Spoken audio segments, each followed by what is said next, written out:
Hey, what's up everyone? Basil, the White Dragon Masters here. I'm at the Regal Movies. I just got out of the theater and I'm in the parking lot. I just wanted to have a different change of view here in downtown Los Angeles. And here we are for a movie review, the White Dragons movie review, a horror movie, which was something that I obviously, like I do for all good movies, that I thought I thought it was going to be a good movie, but boy was I wrong about it. The movie is called Lights Out. Now, the trailer is what gravitates people towards to get their asses on the seat, right?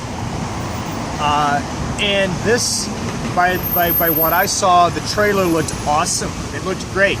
It was a unique, different concept. And it's not a spoiler alert, guys. You all know that there's a dark entity that appears when the lights are off. And when the lights are on, that particular entity disappears. So it was a unique, different concept, a concept that wasn't done, not that I could think of. I've seen a lot of horror movies since 1984, since I was born.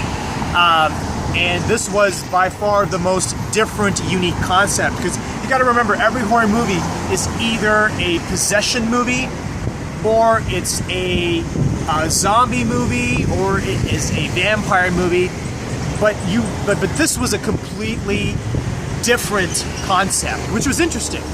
So that's the reason why I went there, and one of the major reasons why I still went there, guys, is because Rotten Tomatoes gave this movie a good 73%. Now, when you're talking 73%, that's not bad. That's supposed to be decently good by Rotten Tomatoes standards.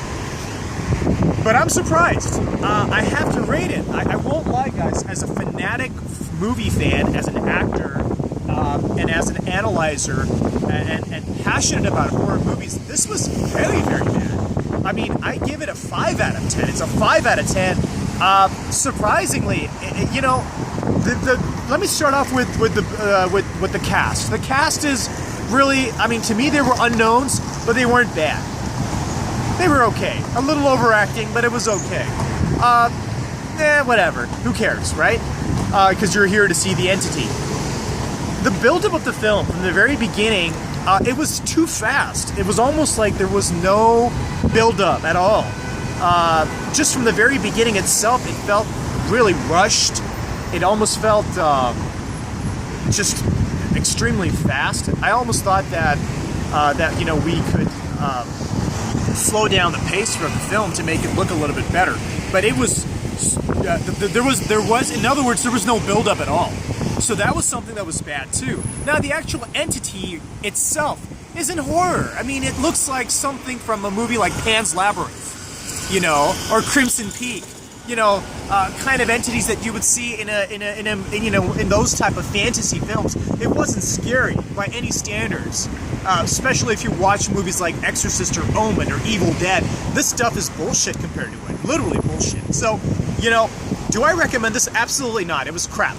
You can watch it in DVD if you want to get a couple of spoofs here and there, or spooks, but really, you know, it had no substance. The story was extremely frail, very weak.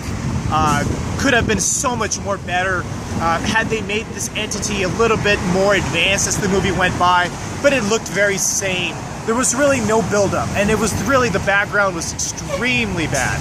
So I give it a 5 out of 10. Don't waste your time, guys. You could watch it in Redbox or DVD or whatever it comes out.